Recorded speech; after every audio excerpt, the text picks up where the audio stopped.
Thank you for allowing me to be here today to speak to you about dietary therapies as a treatment for intractable epilepsy and Angelman syndrome. So today I want to go through a history of dietary therapy as it's been used throughout time, what diet formulations are available, such as the classic ketogenic diet, as well as the low glycemic index treatment, the side effects, as well as efficacy, diet and Angelman syndrome specifically, and then Dr. Thibert will be talking more on the GI dysfunction and Angelman syndrome. So dating back to Hippocrates, the diet was used for purification of the body. And throughout time, different variations of the diet have been found, but there's most of the time a correlation between the GI tract and dietary therapy, whether it's fasting or high amounts of fat being used. And throughout time, changes have been made to improve palatability as well as efficacy and tolerability. So fasting as a treatment was first used and described in the Bible and texts from the Middle Ages, where Hippocrates, in his chapter on sacred diseases, wrote that modification of the diet required to treat epilepsy. And it was based on the belief that the patient's body was polluted, and so by modifying the diet, you could the purification would be allowed to happen. And then Aristotle in the 3rd century BC wrote that one inclining to epilepsy should be made to fast without mercy and be put on short rations. And this was based on the belief of a connection between epilepsy and the bowels and digestive organs. And in the Bible, in St. Mark's chapter, an epileptic child was brought to Jesus and said to his disciples, "This kind can come forth by nothing but prayer or fasting." So as you're seeing, a huge correlation between fasting and the gut and treatment. And it wasn't until 1929 when Dr. Hugh Galen reported to the American Medical Association the successful treatment using fasting by osteopath Hugh Conklin. Dr. Conklin believed that epilepsy was caused by intoxication of the pyrus patches in the intestine. So he developed a program to put the intestines at rest and treat them. He would fast patients with water only for as long as tolerated for up to 25 days. I don't know about you, but I can't live without lunch, so 25 days would really be hard, and as a dietitian, nutritionally sound, 25 days without food kind of goes against my education. But the cure rates were up to 90% in pediatric patients and about 50% in adults, so the efficacy was there, just the tolerability was lacking. In 1925, the classic ketogenic was designed to mimic what the body does during these starvation stages. It was first described by Dr. Peterman at the Mayo Clinic, and they provided 1 gram of protein per kilogram body weight in children and about 10 to 15 grams of carbohydrates per day, and the remainder of their calories coming from fat. So if you think about 10 to 15 grams of carbohydrates, one saltine cracker has about 2.2 grams of carbohydrates, so super minimal throughout the day. But more than half the patients became seizure-free, and seizures in 13 others had a significant reduction. And they also noted that there was a marked change in character, decrease in irritability, and increase in interest and alertness, besides just the seizure control. Of course, being from Mass General Hospital, this is close to our hearts. In 1927, Dr. Talbot described the protocol that's still being used by some centers today in calculating and initiating the ketogenic diet. They would fast patients for 36 to 48 hours to hasten the production of ketosis, and then gradually increase the amount of fats being used over several days during the hospitalization for increased tolerability. And then maintenance on the diet. Specific meal plans are required for weighing out all of the foods. Calories were restricted to 75% and fluid restricted to 80%. Since the 20s, we've changed that a little bit. We no longer fast patients, and we're providing adequate calories for continued growth and development and no longer fluid restricting patients. So it wasn't until it fell out of vogue in the 1920s after these protocols were put into place, and then the ketogenic diet was reestablished when Dr. Thiel and myself moved over to Mass General in 2000. So because a lot of new medications were being brought to development, the ketogenic diet wasn't being used as readily until 1997 when the Charlie Foundation came out with a movie called First Do No Harm. And anybody who knows Jim Abrams, a film producer, possibly by the movies Airplane and the Naked Gun series, so his son, Charlie, had intractable epilepsy. and he went to multiple places for treatment for his child and was never offered the ketogenic diet. Once he did go on the ketogenic diet, he became seizure-free, and Jim made it his plight in life to bring the ketogenic diet and make it more readily available throughout the country as well as now the world. So, and you can see the increase even in medical literature and studies being done on the ketogenic diet. From the 1960s to 90s, there were only 56 articles available over 31 years, but that has since increased over the past almost 20 years to greater than 900 publications on the ketogenic diet being used in the treatment for epilepsy and other diet treatments. So throughout time, efficacy has been maintained regardless of the type of diet therapy that's being used, in that a third of the patients have greater than 90% reduction in seizures, a third have 50 to 90% reduction, and a third have less than 50% reduction. And this is true for different seizure types, as the different seizure types had greater than 90% reduction in their seizures. So it's thought to be more of a broad-spectrum anticonvulsant treatment. So how is the diet formulated? It's based on the child's calories, age, ideal body weight, and their current intake. So I look at their food records and food frequency questionnaires, seeing what they're taking in and where their weight and goals are, and adjusting them accordingly, providing them enough protein to continue to grow and develop, and giving them vitamins and minerals also to meet their micronutrient needs. And the classic ketogenic ratio is based on fat to protein and carbohydrates combined. So a 4-to-1 ratio implies that they're getting 4 grams of fat to 1 gram of protein and carbohydrate combined. This ratio can be limited by the amount of protein that's required. But again, there are no fluid restrictions when we're formulating this. And if you break it down into food groups, you have kind of the fat, or the cream food group, which is heavy cream. I know that sounds kind of like an odd food group, but cream to provide a lot of the fat, some protein, and minimal carbohydrates. And then fats from any sources, butter, margarine, mayonnaise, or blends of oils, any types of oils. And then fruits or vegetables as their carbohydrate source to provide also some of the fiber, but in limited quantities. And then protein to meet their needs from meats, fish, meats, fish, eggs, cheese, and other types of things like chia seeds and flax seeds also have some sorts of proteins. It's a limited amount on a vegetarian diet. It's difficult to calculate, but it can be done. But if you notice, there are no breads, pastas, grains, and no sugars or starchy vegetables or fruits. And we also need to be really vigilant about making sure that all other sources of carbohydrates are excluded from the diet, from any medications, even sweetener types, and toothpaste, and anything basically being ingested by the child, or even sometimes being put topically on their skin, such as lotions. So when we're looking at how this is formulated and the proportions of the nutrient breakdown, the majority is from fat. A 4-to-1 ratio is approximately 90% of the calories from fat. So what happens when the body goes on such a high-fat diet? It transitions over from using carbohydrates as its major energy source to using fats. And this occurs usually at about 50 to 60 grams of carbohydrates per day, and mimicking what the body does during starvation, and that it's now utilizing the fat sources over the carbohydrate sources.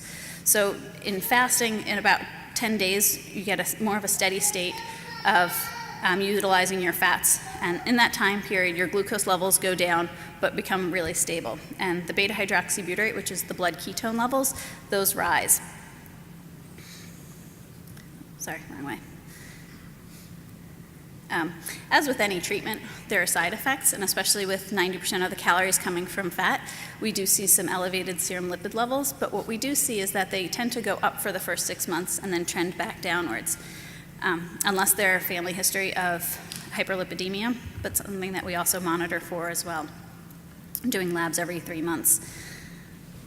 One of the major ones is constipation. As the diet is so high in fat, fat delays the gastric emptying, so obviously if it's not moving, it's going to keep getting backed up, so keeping vigilant to keep treating that.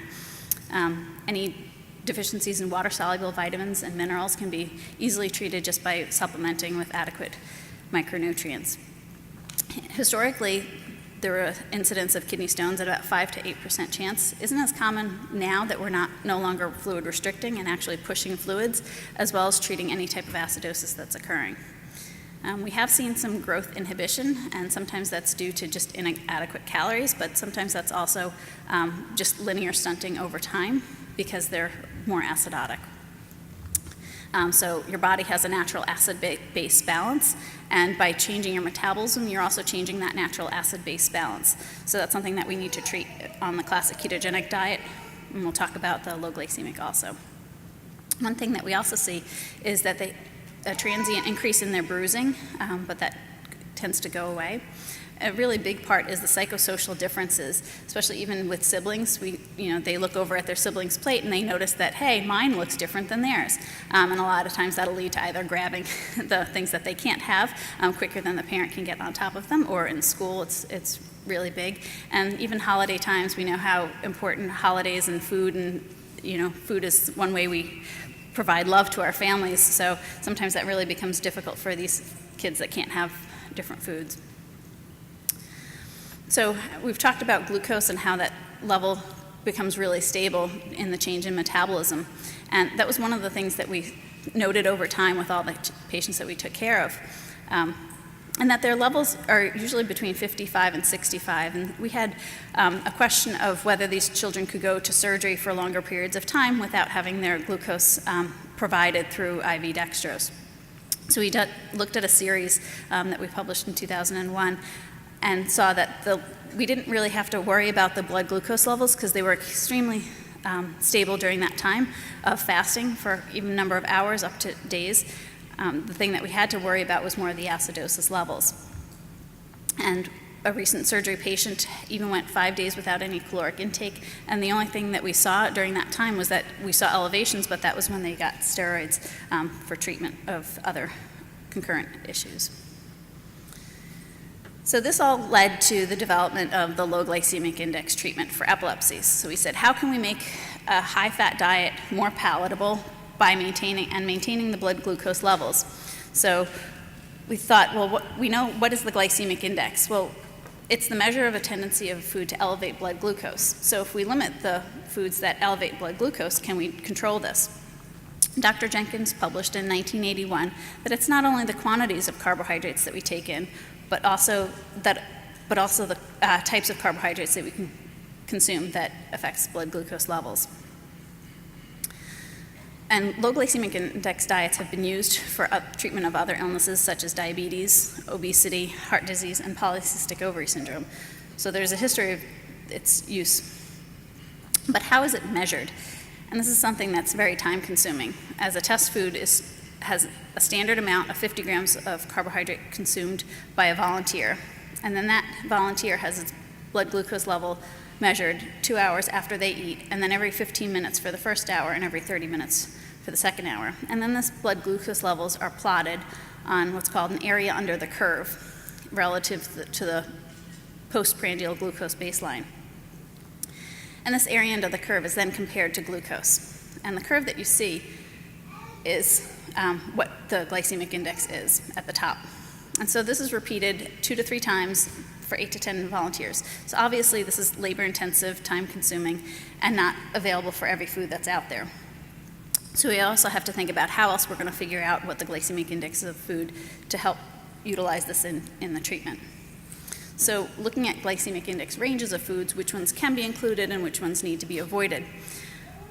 We're including the ones that are low in glycemic index and avoiding anything that's high, medium, and high. And we're looking at foods that can be included, things like grapefruit, which has a higher acidity level and a higher fiber content, can be included because those two factors lower the glycemic index. And even when we're looking at things like whole grain breads to bagels, the higher the fiber content of the bread, the lower the glycemic index. That being said, when you're looking at whole grain bread and you're seeing that it's milled down just as fine as the white flour, the fiber content is gone. So that's why it would have a medium to high glycemic index. So again, looking at the distribution of the calories from the classic ketogenic diet, and when we compare it to what we're eating as a normal American diet, we see that still higher in fat, but looking at the carbohydrate difference, obviously a greater difference. with the low glycemic index treatment distribution being right in the middle, providing approximately 60% of the calories from fat and about 10% from carbohydrates. So not quite as limited as the ketogenic diet, but also not quite as liberal as the classic American diet, and I guess based on whose American diet you're looking at too. No comment to Dr. Thibert. So what is included in the low glycemic index treatment and what can you have? For breakfast, well, the breakfast that we had this morning, bacon and eggs, is perfectly fine, or you can get a little bit fancier with making nut flour pancakes such as macadamia nuts, and with adding cinnamon, which will also further lower glycemic index, and butter, with of course the bacon on the side. So the cereals this morning and the pastries that everybody enjoyed, sorry, those are higher in glycemic index and couldn't be included. The snacks, you can have whole milk yogurt with almonds and coconut oil. So meals, we usually say to give about 10 to 15 grams of carbohydrates per meal and about 5 per snack. So evenly distributing it out throughout the day. So lunch, since you're on your own, you can go pick up some turkey and cheese roll-ups and some pepper strips. And not sure if you can find avocado dressing, but it's really good. Adding some apple and salami. And then for dinner, if you can find salmon with a creamy dill sauce. Maybe not here in the desert, but maybe some more Mexican type things of like chicken fajita without the shell. So determining what portion sizes are allowed to eat on the low glycemic index diet, we're not weighing out the food as you did with the classic ketogenic diet, but the portion sizes are based on rule of thumb. So looking at fruits containing 15 grams of carbohydrates per serving, which would be a small apple or the size of a tennis ball. And vegetables only have 5 grams of carbohydrates per serving. That would be equivalent to half a cup of broccoli or the size of a light bulb. And kind of teaching families how to look at the portion sizes and everyday measurements versus having to weigh and measure everything out. And again, the formulation is similar. It's based on their current intake and providing their calories for continued growth and development, and also according to their baseline carbohydrate intake. So if they've already reduced their carbohydrates prior to coming to see us, we won't go at a higher level than they were getting before, but we've seen children coming in with carbohydrate intakes in the hundreds, and our highest so far to date was 400 grams of carbohydrates per day. Yes, I was even surprised at that one. And no, that wasn't Dr. Thibert either. And we look at their preferred foods, avoiding any type of allergens or sensitivities that they already have. And this is an outpatient initiation, which is different from the classic ketogenic diet, where we do still continue to admit patients to the hospital. During clinic visits, we educate the parents and the patients the concept of the glycemic index, as well as effect on blood glucose, and portion sizes and meal preparation, and then do the baseline laboratory monitoring at that time. And looking at allergies versus sensitivities versus intolerances, we know that an allergy is an immune response by the body, and where the immunoglobulin E is increased and the histamine reaction occurs. So looking at a sensitivity, which is largely triggered by the digestive system, versus an intolerance, which is your inability for the body to process the food that's provided, such as a lactose intolerance, which is your inability to break down the milk sugar of lactose. So in fluid recommendations, especially in a hot climate like here, we're definitely not restricting any volume there, versus pushing and for the goal of maintenance, so that they don't become dehydrated and increase the risk of kidney stones and acidosis. And the sources should be caffeine-free, because we know caffeine is a diuretic. And we also know that carbohydrates can hold on to fluids in our system, so when we're reducing the carbohydrates to such a significant amount, we want to make sure that we're providing adequate fluids to keep those levels replenished. Any fluids should be definitely calorie-free and carbohydrate-free. And recommendations are adjusted based on their specific gravity that we obtain during clinic visits.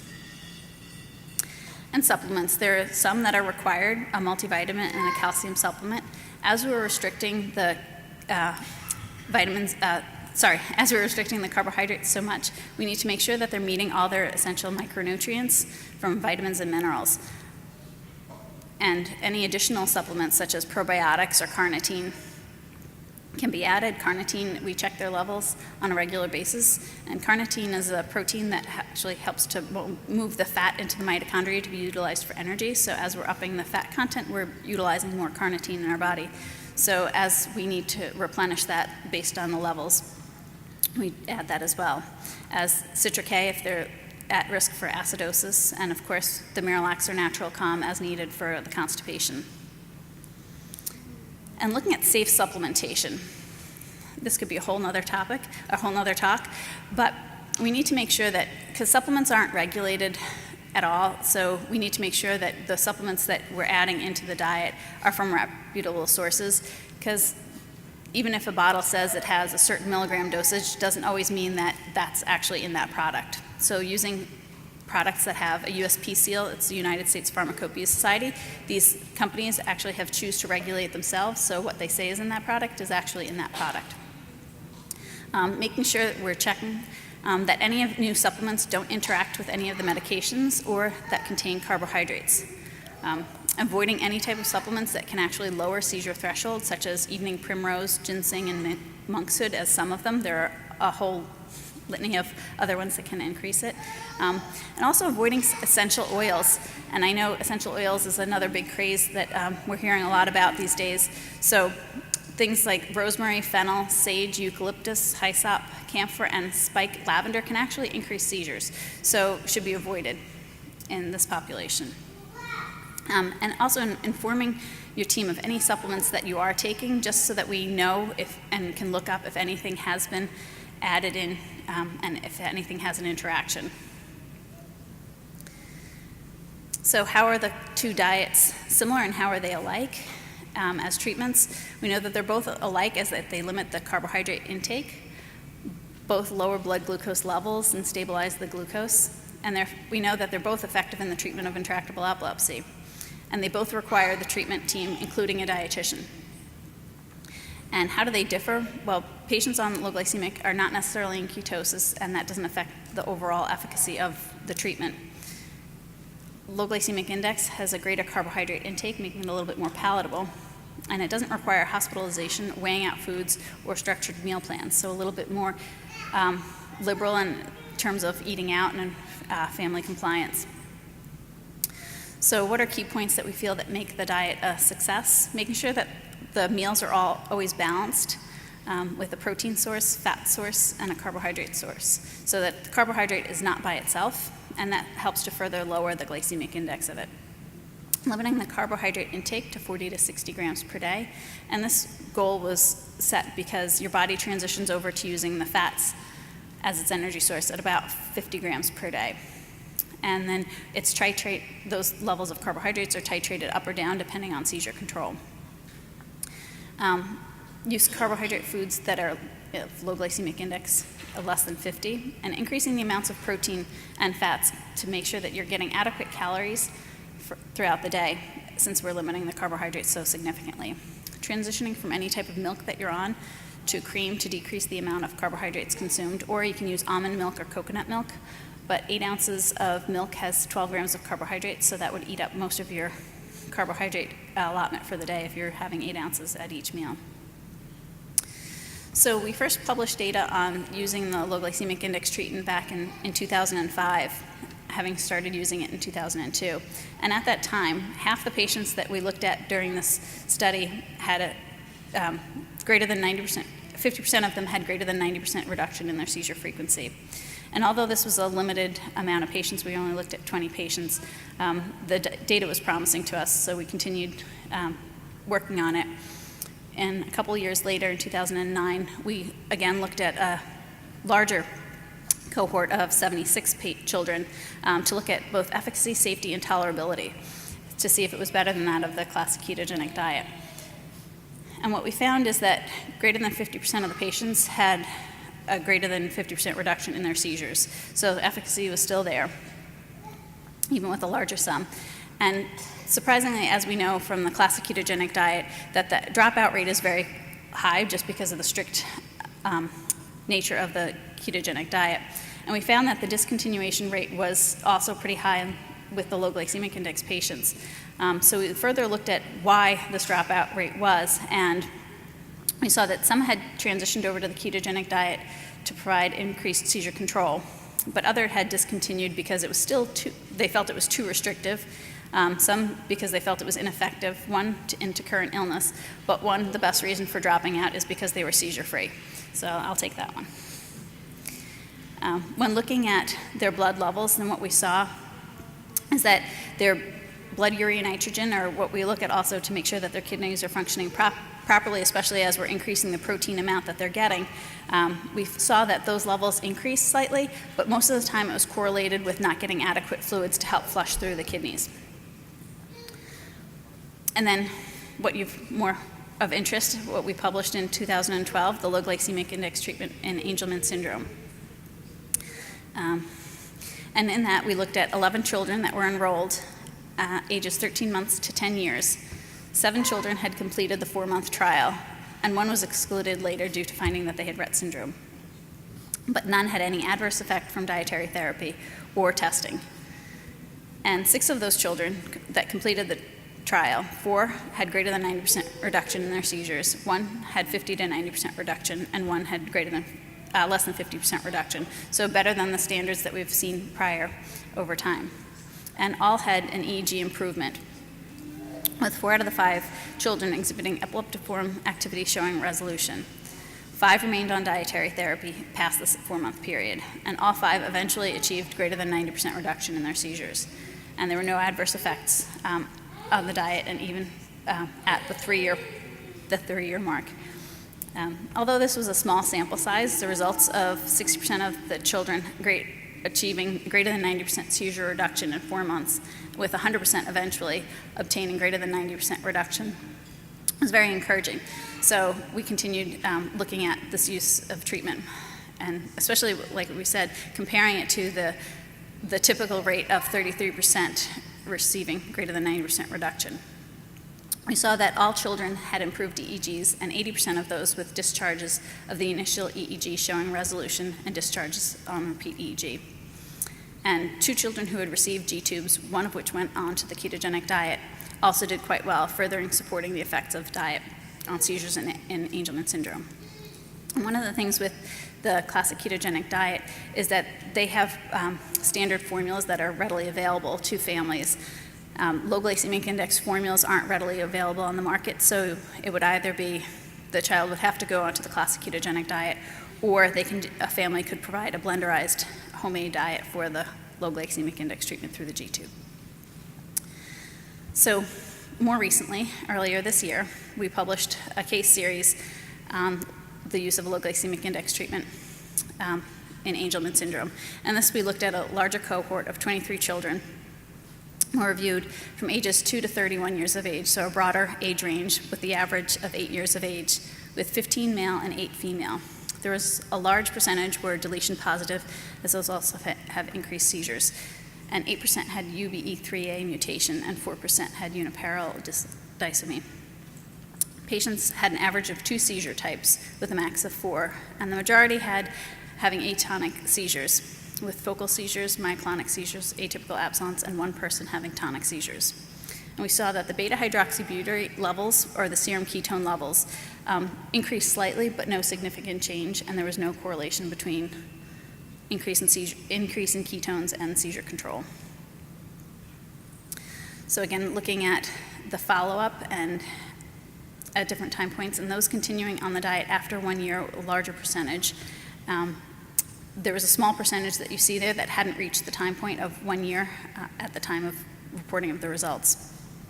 When we looked at their intake at baseline, we had noticed that 8 patients had already started lowering their glycemic index of their foods and carbohydrate content prior to even coming for education. So it's a trend that we're seeing more. And especially when we look at, so on the left is their diets prior to initiating the diet, and on the right there are the goals that were provided for them after they met us. So only slightly off, and that slight change also resulted in an improvement in their seizure control. So looking at the summary, the side effects that were reported were very mild, constipation always being there, acidosis, and slight weight loss. This is important because we need to always make sure that we're monitoring their weight and making sure that they're getting adequate calories, and especially if patients are starting to avoid certain foods with perceived intolerances, that those foods, things like dairy has been removed from some patients, and even eggs have been removed. Those are really important. Those are really good sources of fats and calories. So we need to make sure that we keep a close eye on things like that to make sure that weight loss isn't due to removing something like that if it may not be a true intolerance. So about 22% were able to utilize the low glycemic as monotherapy without, at one point during their treatment. And one patient had remained seizure-free on that monotherapy. And one patient had become seizure-free on monotherapy, having a breakthrough only with non-convulsive status, which needed to be treated with medication. And 30% were seizure-free except for during illness and excessive carbohydrate intake. And there was a direct correlation when the child had increased carbohydrates and increased seizure activity. And level of ketosis, like I had said previously, did not correlate with the seizure control. So regardless of the seizure control, the other benefits that were reported were both cognitive and social improvements of improved speech, communication, focus, eye contact, receptive speech, alertness, attention, confidence, cognitive development, as they had also been reported historically when the fasting was used as a treatment. Physical improvements also with improved mobility, walking skills, and decreased tremors, and very important one for parents of improved sleep. The side effects, again, that we saw there were the constipation, weight loss, decreased carnitine levels, inadequate fluid intake, acidosis, and hunger issues. And a lot of times kids are really good at telling us when they need increased calories by just giving hunger cues. So sometimes we just need to listen to those hunger cues as they may need them, and that can sometimes kids, when they need an increase in calories, if we don't provide that increase in calories, we also see an increase in seizures. So looking at those hunger cues. And I have to put out the safety warning of not trying to do this on your own and not without a team of supervision, a trained team, as we have seen kids, both epilepsy and Angelman, that have had increased side effects, kids ending up in the ICU and kids with broken bones because of inadequate calcium supplementation over time. So please, even though we view diet as just food, it's not medicine, it's just a food, it's just a diet. We're in a society where the diet is a multi-billion-dollar industry, but this is a therapy, and that's why actually one of the reasons why we named it the low glycemic index treatment versus diet, because diet has the connotation of just changing your food and avoiding broccoli for some folks. But this is a medical treatment and with side effects as we've looked at, and in order to provide adequate safety and tolerability, it needs to be monitored on a regular basis to ensure that the children remain safe. So at that, I will be turning over to Dr. Thibert to look over the GI dysfunction and Angelman syndrome. Thank you. So for the record, I eat the carbohydrates so their kids don't have to. It's a service I provide. All right, let's see. This button? Perfect. So thinking about GI issues in people with Angelman syndrome, it's not quite as simple as you don't have as much UB3A, so you don't poop enough. It's really multifactorial. There's a lot of things that go into having GI dysfunction. So some of the biggies are the neurological parts, so decreased kind of like neuronal input into the GI tract. Kids tend to have low tone, so that low tone you see in arm and leg muscles, you also see in the muscles in the GI tract. So just from a physical standpoint, there's less motility. Things move slower through the GI tract. So when things move slower through your colon, that's kind of where water is reabsorbed. So you reabsorb more water through there, and then you end up with constipation because you just have all this poop that's kind of now dry and water-free, and it just kind of backs things up. Beyond just the physical issues, a lot of kids with Angelman syndrome don't drink a lot of water or other fluids. They just don't like to drink. There's a lot of sensory issues, both with drinking fluids and also with certain foods, such as foods that are high in fiber, that are crunchy and that they don't want to eat a lot of vegetables, tend to be kind of sensory, especially if they're uncooked and they're hard and crunchy. A lot of kids don't want to eat them. Certain medicines that that we put them on, like benzodiazepines, Valium is a biggie, Klonopin. Those will kind of they decrease your tone in your body. They also decrease the tone in your GI tract, so that can lead to constipation. And then when all this happens, not only do you get constipated, but if you think of it as like a road going into Boston in the morning, there's only one road that goes in. When it starts backing up, everything gets backed up, and if it backs up enough, you start to get reflux because you eat stuff, it just can't get out, and then it just kind of comes back up. So the big thing, if you think about reflux as just if you think about it just in a bubble, or constipation, say, well, yeah, we have reflux and constipation, but we're more worried about the seizures and the bad sleep and all that. That can actually lead to more trouble because GI issues will actually worsen a lot of other things. So a lot of times sleep issues in kids or in adults are not always just pure sleep issues. They can be GI issues. So if you're constipated, you're kind of cramping, you're gassy, it's hard to fall asleep. When you lay down, if your stomach hasn't emptied fully, all that acid just comes up, when you're kind of in a laying down position. So it'll worsen sleep. When you're in pain, it'll worsen behaviors. So a lot of times you'll see hair pulling and scratching and biting go up when you haven't pooped in 4 days.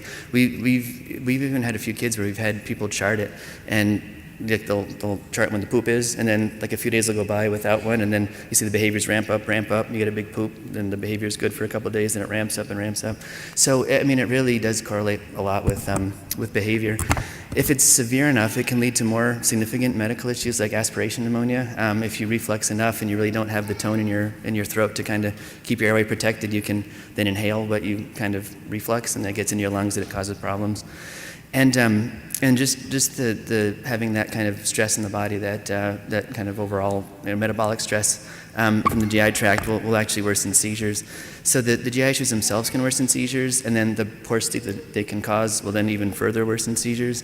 So at times, GI medicines are sometimes our best seizure medicines. We fix the belly, and that really helps fix the brain. And this kind of not on my chart, but on a side note, it's the GI tract and the brain are just so closely related. They come from the same layer in the embryo, and so we found that having GI problems will worsen things in the brain. Changing diet will help things in the brain, and even just getting calories. We have so many kids that are failure to thrive and just really underweight, and just getting them food and calories and just getting weight on them really helps with seizures. The brain doesn't, when you don't get enough calories, you get skinny first, then you get short next, and then the third thing is your brain doesn't grow. And when your brain's not getting what it needs and doing what it's supposed to, it's really a problem. So sometimes just for overall neurological development, the best thing you can do is just get calories into kids. This is a study that we actually wrote a while ago, but just finally submitted for publication. Hopefully, it'll be out soon. It was it's actually the first kind of joint study that we did amongst the clinics. At the time, it was just us in North Carolina, and so we went through all the charts of the people we had seen of all ages, and what we found was that at least in our 160 plus at the time, 86% had some form of GI dysfunction. 72% had constipation, 44% had reflux, almost 10% with cyclic vomiting or these kind of crazy vomiting episodes, a few percent with eosinophilic esophagitis, and then other various swallowing difficulties. When looking at subtypes, constipation didn't really differ amongst subtypes. And that makes sense when you think about the lower GI tract. That's kind of more the functional part that I was talking about before. Just kids not drinking enough, not eating enough, not eating the right kinds of foods. So that was kind of across the board. Constipation was there in everybody. And by that same token, reflux was pretty consistent in all categories. Just by what we see, it seems to be more severe in kids that have deletions, but it was there in everybody, and I think that's because when you have constipation bad enough, you get the reflux. But where it started to kind of settle out was when we looked at upper GI symptoms, so kind of basically stomach and esophagus. We saw that really almost only in kids with deletions and with UPD. That's not to say that kids with imprinting center defects and mutations don't have GI symptoms, but just much more prevalent in the kids with deletions and also with UPD. poor feeding as an infant, and it was way more common in kids with deletions. The only kids in the 2 clinics that had gotten G-tubes had deletions. And then the only ones that had gotten had eosinophilic esophagitis either had a deletion or UPD. Not to say that kids that have other types won't get those, but at least in the 160 kids we had, that's what we saw. So treatment is really symptomatic.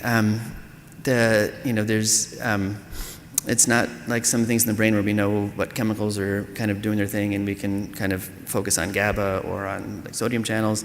In the GI tract, it's not quite as the treatment's not quite as tailored to various things. One of the biggest things you can do is diet changes. So. And it's easier said than done. I know it's easy to say, oh, just get them to drink more. It's not that easy. But ideally, if you can get people to drink more, if you can get higher fiber foods, Heidi loves coconut oil and avocado. Maybe not personally, but personally too. But in our kids, there's definitely a few kind of high fat, high protein, low carb foods that actually help you poop. Most of them don't help you poop. You eat a lot of meat, you eat a lot of cheese, you get bound up. But there's other foods that you can kind of add in to really help that. Definitely, any kind of oils. So kind of changing foods, adding foods. As we kind of mentioned, if there's any allergies or sensitivities. So especially because eosinophilic esophagitis is kind of the ideal, the ultimate example of this. That's where you have a sensitivity to one or more foods, and then you actually get basically allergy cells in your esophagus, and it causes all sorts of problems. But so you have these allergies to different things that you can take out. But even if you don't have the allergies, you can be sensitive to foods, and so certain kids are sensitive to certain things if you take them out. And that's usually done one at a time, with a GI person helping, just to kind of really make sure you know what you're taking out. And then as far as giving medicines to treat. For constipation, it's mostly over-the-counter type stuff. It's polyethylene glycol. Miralax is the kind of the big brand for that. Magnesium supplements are very popular. Senna, which is it's in Senecot. It's also, I think, in X-Lax. And so for some kids, it's easy enough just for parents to try or for the PCP to manage, but a lot of our kids and adults end up seeing a GI doctor because it's not just a little bit of Miralax, it's 2 big caps of Miralax plus the Senna plus the, so it can really be severe, and that's when having a GI person really helps. And then the reflux, there's proton pump inhibitors, so Prilosec, Prevacid, Nexium. Those are the kind of the best, most powerful. There is some data out now that if you're on it for too long, it can kind of affect bone health over time, so that's kind of a bigger concern. Short term, we know it's fine. Over years and years, it's a little bit murkier now. So a lot of GI docs are trying to switch kids over time from the PPIs to the H2 blockers. So those are the older ones that didn't work quite as well, but they're actually safer. The Zantac, the Pepcid, all in general very safe medicines. Are all over the counter. It's just the question now is years of use. Is that going to be an issue at some point? And treating the reflux often gets better so we're treating constipation. So a lot of times you'll see kids with both, and then the GI doctors will just treat the constipation, and then they both get better. So just kind of in summary, so GI symptoms are common in Angelman syndrome, 86.5%.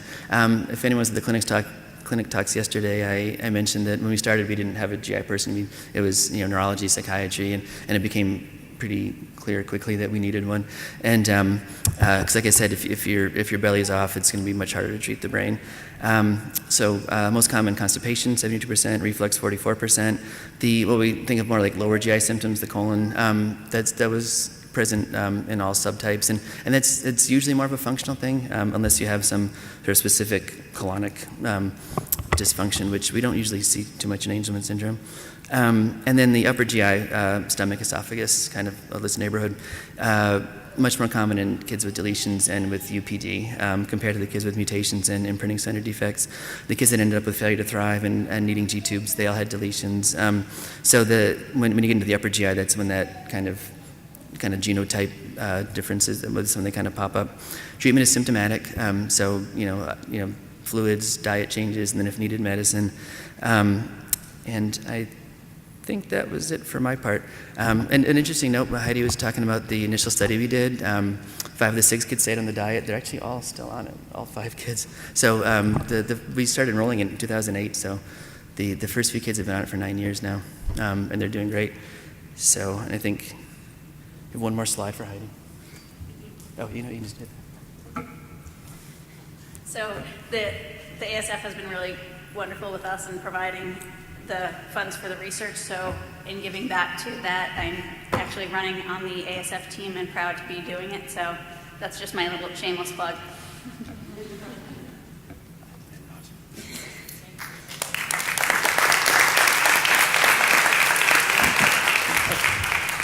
then the rest of our team.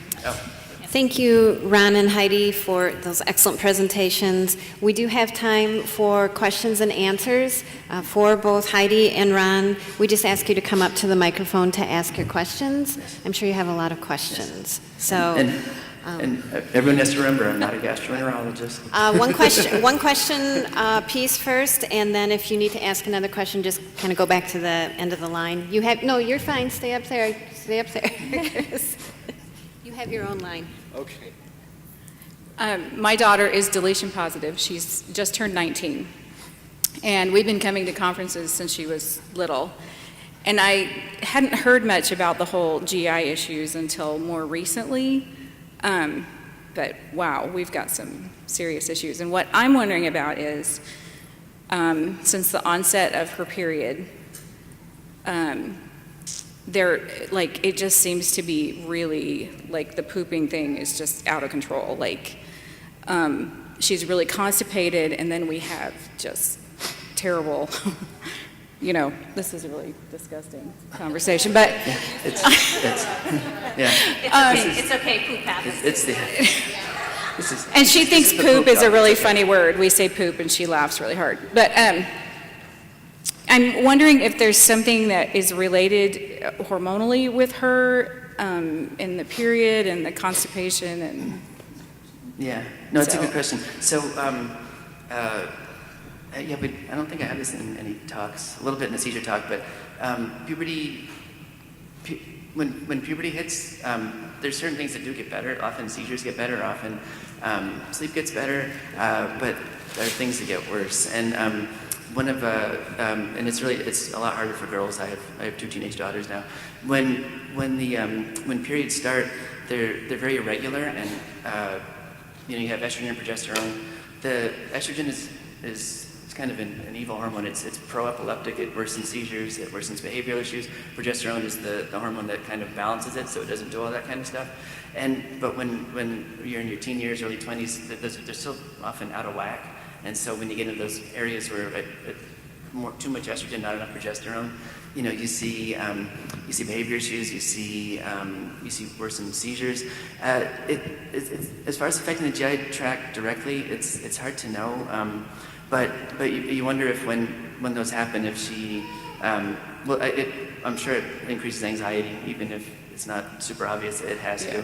And when you're more anxious, if you think about when you get really anxious, and you're nervous and you're sweaty and your heart's going fast, that's your sympathetic nervous system kicking in. And the opposite of that is your parasympathetic nervous system. And the parasympathetic is what does your digestion. So when you're anxious and you're worked up and you're just not right, the half of the nervous system that controls digestion kind of shuts down because the other one takes over. So you see more constipation, you see more reflux. So the 2 ways you can kind of help that. One is, there's actually maybe 3 potential things. One is to just treat the hormones. We have a lot of girls that age, they're on birth control pills. She is on the birth control pill, yeah. Yep, so that's a good start. And then as far as the symptoms, so treating the symptoms themselves, when that happens, more whatever she's on, Miralax, Anacot, whatever. The other thing too is the anxiety is probably a huge piece of it, so if she's not getting treated for that. She's on a low dose, I think it's Prozac, to help with that. Yeah. But and I've seen it's gotten better, but it's gotten worse. Her period started at 15, and she's 19 now, and it seems like it's. Yeah, that just may need to be something that's just treated more aggressively. as we'll talk in the next hour, anxiety is whereas often seizures get better and sleep often gets better, anxiety just gets worse and worse and worse. It goes through the roof. And so, this is a great example of how that can worsen other things when you're anxious. I didn't mention that in the slides, but when you're anxious, you get more constipated and you get more reflux. When your sympathetic nervous system goes in overdrive, you don't sleep well, and the parasympathetic just can't do its job. You can't digest. That's the part of the nervous system that actually squeezes everything through, and if it's not doing its thing, things go crazy. So treating that more aggressively, but also just kind of getting that anxiety under control, and either on a daily basis or if it's only during the periods, just kind of coming up with your doctors with what can we do this week when this is happening? How can we make less anxious this week? I think that would kind of be a huge, because when things worsen out of nowhere, there's always a reason. And so with these GI issues worsening, it's not her GI tract getting worse, it's your GI tract, but there's something, and it's probably the anxiety, not so much the hormones acting on the GI tract, but worsening the anxiety, which then just shuts down digestion. Thank basically. you. Yeah. Let's continue with poop. 16-year-old female, Angel, deletion positive. She's the youngest of 4 in a family of famously regular people. And she will eat anything. If it's a toss-up between a candy bar or a carrot, we don't know. She'll do either or both. As far as regularity, her pattern has always seemed to be no movements for 3 days, and then one solid, very hard mass. Yeah. And I'm wondering, is that a cause for concern? Or is that just her pattern, or? Yeah, no, it's a good question. So pretty much outside of seizures and sleep, which we know, you need to sleep, you need to not seize. When we're talking about anxiety or constipation, it's really if it's affecting her. So if she's pooping once every 3 days, but not straining, not uncomfortable, not in pain, it's not that big a deal. If she's pooping once every 3 days and she looks miserable when it's happening, you're seeing behaviors kind of spike up that day, then that's something that you need to kind of fix. Okay. So it's really just is it affecting quality of life, and if it's not, then or sleep or anything else, if things are going great and she just has a big poop every 3 days, that's okay. But if that big poop every 3 days comes with some behavior issues, bad sleep for a night or two, then that's when you definitely want to fix it. Yeah. So, in the information presented, it seems that there are some reflux issues, and we weren't sure, but we've been suspecting. Obviously, she can't talk, she can't say I'm in discomfort. Yeah. Is it okay to give Prilosec or thing over the counter like that? Yeah, it's reflux, in like babies, it's kind of easy. They burp and stuff flies out, and they're refluxing. But in bigger kids, you don't always know, and if they can't tell you they're having heartburn, certain things to look for are like decreased appetite or gagging in the morning, waking up in the middle of the night either unhappy or coughing, because that's everything coming up. If you're seeing any of that, then that's something they should probably treat. And I would just run it by her pediatrician. But the first step before seeing a GI doctor is always kind of talk to your primary care doctor and say that you're seeing symptoms of reflux, and they'll kind of guide you through whether you should try Pepsid or something like that, and then kind of go from there. Great. Thank you so much. Oh, sure. That was my question also, is like you said, my son's 5, and I know what reflux looked like when he was a baby, but how do you know what it looks like now? Yeah. So that's very helpful. I don't know if you have anything to add. It's tough, and a lot of times I'll see kids and think there's reflux, and they'll see the GI person, they'll say, no, there's no reflux. The ultimate, if it's bad enough, or if it's a big enough question, or if medicines don't work, the GI folks will do an endoscopy and they'll look, and they can see if there's reflux. They'll see changes in the esophagus, but those are some of the kind of the telltale signs. One of the biggies is just coughing in the morning, or not coughing, gagging, or refusing breakfast, and then waking up coughing at night. My daughter's got terrible reflux. She wakes up gagging at night sometimes. And this sounds weird, but she wakes up with the worst breath, and that's how we know. It's not just typical morning breath, it smells like, what she had for dinner last night, So we can actually tell. We thought she actually wasn't reflux, and we tried to take her medicine down, and then she fell asleep on the couch one night. We just heard her coughing for like half an hour, like, yep, back on the Prilosec. So those are just some of the signs to look for. But if it's not really clear, definitely start with your primary care, and they'll if it's a big enough question, obviously see a GI doctor, and then they'll they're much better at kind of reading the signs and the symptoms, and if there's still questions, then they'll eventually they do endoscopy. Not that many kids need it, but when they do need it, it's really helpful to kind of identify what's going on. Thanks. Sure. And just one thing that I was going to add to that is that if the constipation is there, or they're going not so often as you think they should, and having reflux, maybe starting with treating the constipation part of that, so it's a one-way track, and exactly. if it's not going one way and it's coming back up the other, treating the bottom part of it. Yeah, exactly. That's definitely. Hi. Hey. Most of your comments I've heard are about children. My niece is an adult, obviously, and we've had some immune system issues. We've ended up having tests that maybe most people don't, that have shown that there's some immune system imbalances, and we connect that to the gut, and the gut then to your neurological things. So I'm wondering if you would entertain the idea of speaking with a doctor. I've come across a European doctor, and possibly, is there any way to structure a joint study of like the immune system, the gut, and seizures, kind of that whole thing? Yeah, I mean, the immune system always, and I don't know if I put it, but it was kids and adults in the study. I always say kids, but I refer to the two patients who are older than me that I see as kids. But as far as the immune system, there's always questions on if there's an immune component to Angelman, and if so, how does it act?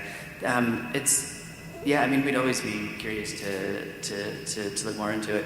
The next talk's going to be Dr. Chris Carey from the Laurie Center, and the doctor that he works with, that's the director out there, Chris McDougall. He's a big believer in immune causes of autism.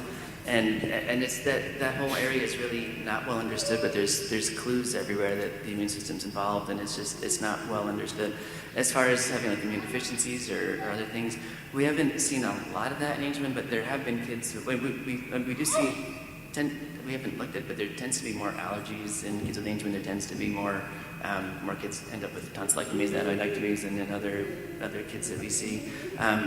So there seems to be something there. It's just not well understood. But that's always something that's kind of on our radar. Is one is mitochondria, that we're hopefully going to look at that. But the other one is the immune system, and just how does that affect lots of things. We know that when we have kids that are in status or non-convulsive status, when they don't respond to typical medicines, which isn't often, but it happens every now and then, we treat them with steroids, which just are purely anti-inflammatory, and they've worked for everyone we've tried so far. So there's probably something there. We just don't understand it well, but always curious to learn more about the immune system. Good. I'll get the information to you. Thank you. All right, Heidi, you're not going to get out of here without answering a few more questions. So I have some questions about the diet, and also a couple of comments.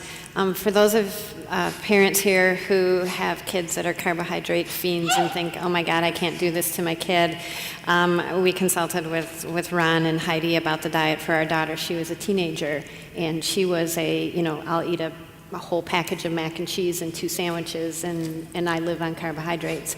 And we very successfully transitioned her to this diet. It actually is not as hard as you might think it is, but you do have to be prepared. So that's just the one thing that I would say. So you just don't have the carbohydrates in your house, and you have the good things, and then your choices are a lot easier. So I just wanted to make that comment to all the parents. Please see Ron and Heidi about this. Just don't start it on your own. It does need to be managed by people that are knowledgeable about it, but it makes a huge difference in your kids' lives. It really does. Another comment just for everybody, there is a session at the Appy Hour tonight to talk about practical applications of this and how you can do some of the cooking and things that Heidi is talking about.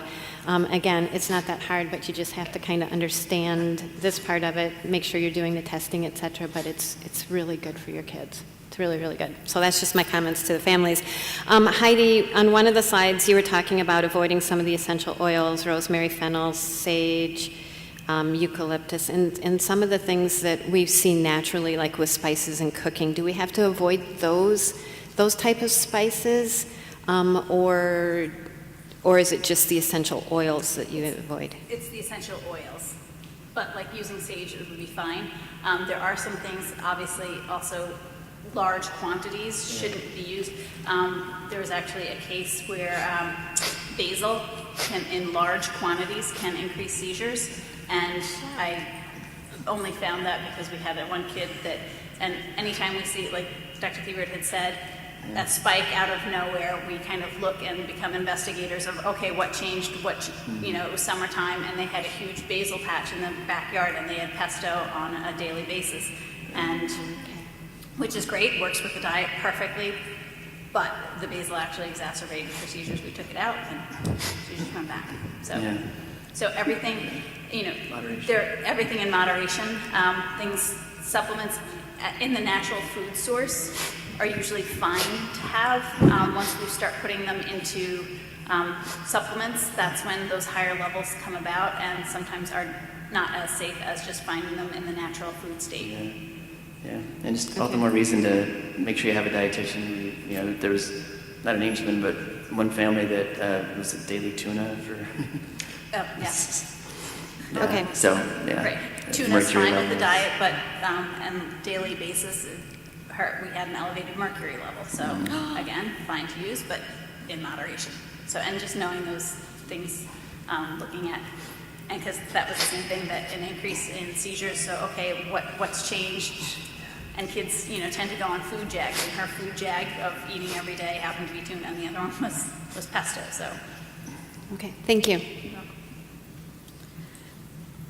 Hi, we've been dealing with GI issues with my son now since probably going on a year now. We've had a couple of episodes where being in the ER because of the constipation, the vomiting. But anyways, one of the things that started it was pica. So, and basically we realized because of the pica and everything that he had in his poop, he was pacted. And so we had to go through treatment. Well, now we're dealing with a GI, and we're trying to figure out what's going to be the right cocktail, how often does he go. I guess the question that I have is, pica being one of the big ones that, because I've seen it, once I clean him out, then I see stuff in his poop that he's gotten a hold of. Is there anything that you guys, how do you control that, the pica? And then obviously with the constipation, it seems like, he goes like every 4 days and stuff like that, and we're trying Miralax, and then I have to do my own clean out at home, I guess I'm trying to figure out, pica is the one thing that I know that no one has been able to say, how do you go about that? Because I know that he gets pacted because of the junk that he's gotten a hold of, and he's 14. Yeah. Pica is one of the hardest things that for people that don't know, pica is when you eat things that aren't actually food.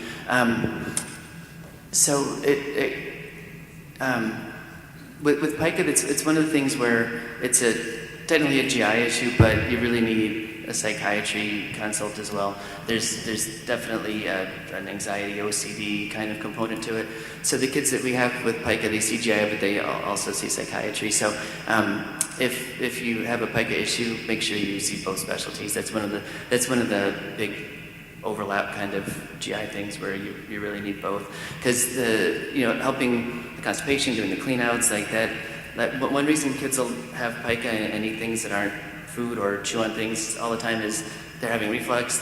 When they chew, they make saliva that helps coat things. But often with pica, that helps, but it's not enough. There's also like an obsessive, anxious kind of component to it as well, and especially in teenagers. Once kids hit puberty, the anxiety goes crazy. So that's probably, if that's not being, that's probably the missing piece is, the GI, but also the behavior part. Yeah. But it's hard, pica's hard. as you might have noticed. Yeah. Hi. I have a question for For those of us that anything, any diet, anything, it's not working. So whether it's that 50% that did not get significantly improved. So with my daughter, we tried the ketogenic diet, the weighting the food. We did it for 6 months, and it didn't work. So, and she has the, whatever we call them now, tremor, spasms, non-seizure seizures, the one that you see 9 neurologists, and they all give you 9 different opinions. So has there been anything on those kind of, constant, full-time, all the time, tremor, seizures? We'll talk about that at 2:45 and at 4:15. That non-epileptic myoclonus that teens and adults get, it's technically not epilepsy, so the diet doesn't really help it much. We've tried in some of the first few people that we saw that we were really struggling to get under control, and the diet didn't really work that well, and it's because it's not seizure, it's more of a movement disorder. It's really hard to treat. I know it's one of these easier said than done things, but the best way to treat them is to get rid of the triggers. Anxiety is the huge trigger. That's usually the main thing that drives them. Treating anxiety effectively. If there's constipation, reflux, that'll worsen them. If sleep is bad, they'll get worse. So often we just really focus on kind of everything else, and that often makes them better. But when that's not quite enough, we'll talk about it later, but the best combination of medicines we've found so far, the medicines that treat myoclonic seizures also treat non-epileptic myoclonus, whether it's this non-epileptic myoclonus you see in Angelman or sleep myoclonus or whatever. Myoclonus is a weird thing where it's not always seizure. But the medicines that treat myoclonic seizures will treat other types of myoclonus, so we usually do some form of a benzo, or those are by far the best. But they can have side effects. You can get used to them, but we try to match that with something in the Keppra family, so Keppra is really good. That's about 20-25% will get really cranky and moody, they can't take Keppra, but there's a newer generation of Keppra out now called brivaracetam. We're starting to use that in some people, so we're kind of hopefully narrowing in on some combination of meds that are helpful, but the best thing we can do is treat what's driving it. And we see that. We see it's kind of always there mildly here and there, but no big deal. But when you get those big spikes, there's usually something behind it: anxiety, constipation, bad sleep. So we kind of try to treat what's worsening it, and then if that's not quite enough, then we try the medicines. But that's why diet hasn't been helpful for it. It's not epileptic, so kind of stabilizing those the brain cells and decreasing the epileptic potentials doesn't really do much. Okay, thank you. Yeah, sure. Hi, my son, he's 5, UPD. He has seizures right now, and he's kind of refractory to medicine, and so we decided to adjust his diet. We did our own research, and he loved bread. I could pretty much give him a loaf of bread, and he'd eat the whole thing, and so reading, we realized, wow, he's having too many carbs, and so we try to adjust that, and we've been doing a lot of reductions, trying to help the seizures.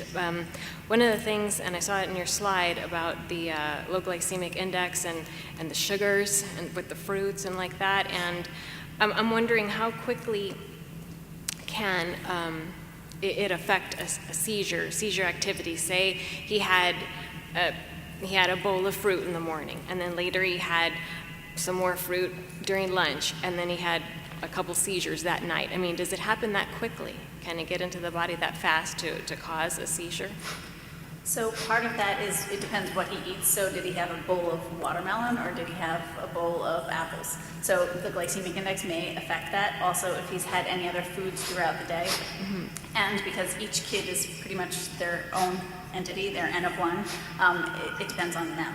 So sometimes we see immediate responses, having, if they have that one bowl of watermelon, that we'll see the seizures right after it. Some, it takes 24 hours even to kind of kick in, so it really depends on the child and what they've had also. So. Okay, good. No, I'm glad you said that, because I was thinking it was, well, with him, he seems to metabolize things very quickly, and he seems to have a reaction very, very fast. But I was told by other family members that no, that's probably not what happened. But it seems like there's a direct correlation between having all these fruit and then he has a seizure, you know. And sometimes So- it's the carb, sometimes it's actually the sensitivity to that carb. So we've had kids that are sensitive to grapes, we've had kids that are sensitive to cucumbers, what it is in those, and that's, again, finding out what your child might be sensitive to and taking it out, and that might not be true for everybody. So, but if it's true that your child, when they eat a certain fruit or a certain thing, has that spike in seizures, then we just say, well, let's take that out and avoid it. Yeah. So so definitely kind of like chart it scientifically. If like I said, if it's the apples and the seizure, stop giving the apples and focus on something else. You just if you can kind of narrow it down to every time there's a seizure, something that negative happens, like what did he eat that day, and if there's a pattern, that may be something that it's just sensitive to. And the other issue that brings up, you mentioned that I eat a whole loaf of bread. Kids with UPD are different from the other three in that they have the two paternal alleles, so they almost have a little bit of Prader-Willi-ish kind of symptoms involved. And a lot of our kids with UPD just eat and eat and eat, and it's just genetic. They just need to eat. So that can present problems for constipation, for reflux, and for dietary therapy, it works best at a close to their ideal weight. If you're too skinny, if you're overweight, it doesn't work quite as well. So that's one of our biggest challenges with UPD kids is trying to kind of limit their calories so that they can stay in the normal weight range. It's hard. Kids with deletions tend to be on the small side, kids with UPD tend to be on the bigger side, and the other kids tend to be kind of in the middle. Okay, thank you. But that's one thing to watch too. It's harder. It's harder with UPD. They just have that need to eat. It's just wired in. Yeah, exactly. One of your slides intrigued me greatly.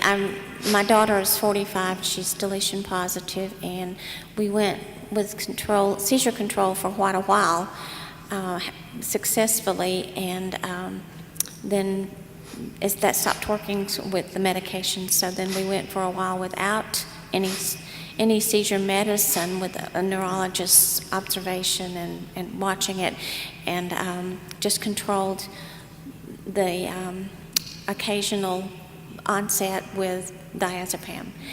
I was told that her EEG would always be generalized, seizure activity show up in her EEG, whether she was having seizures or not. It would always show up.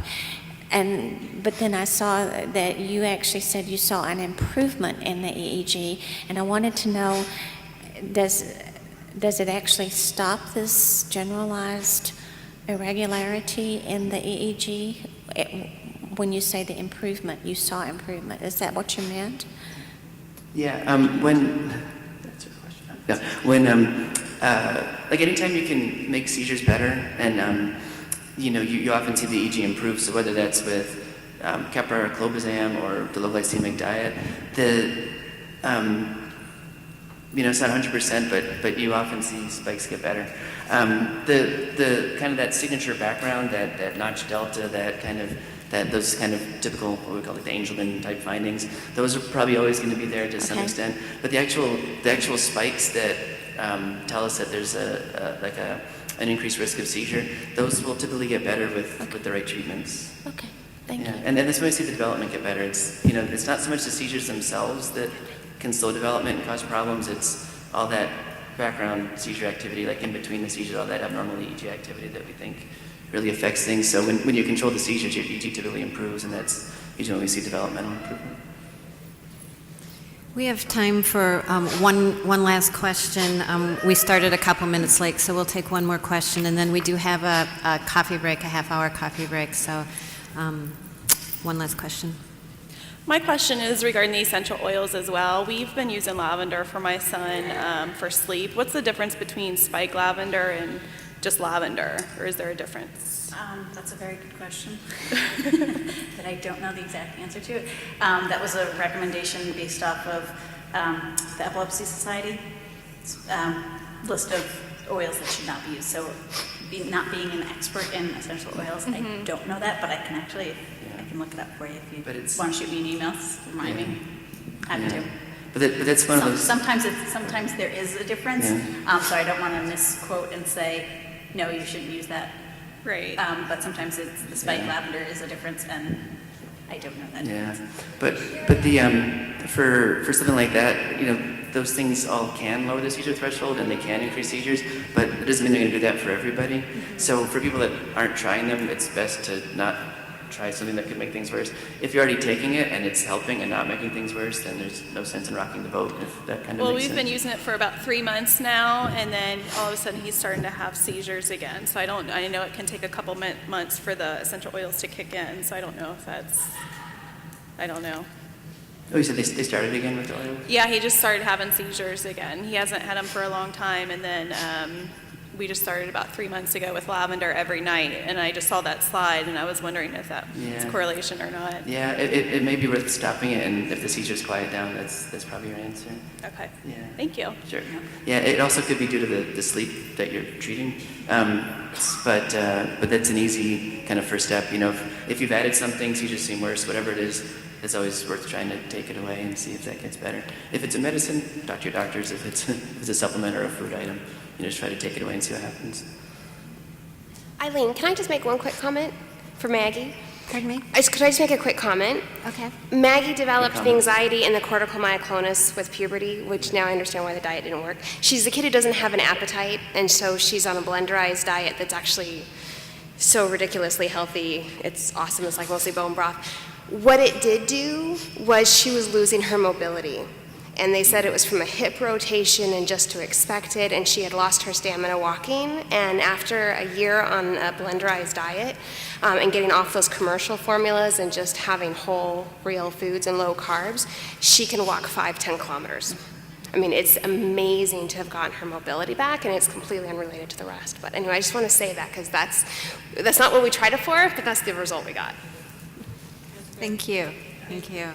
Thank you all for attending. Thank you, Dr. Thibert and Heidi, for an excellent presentation.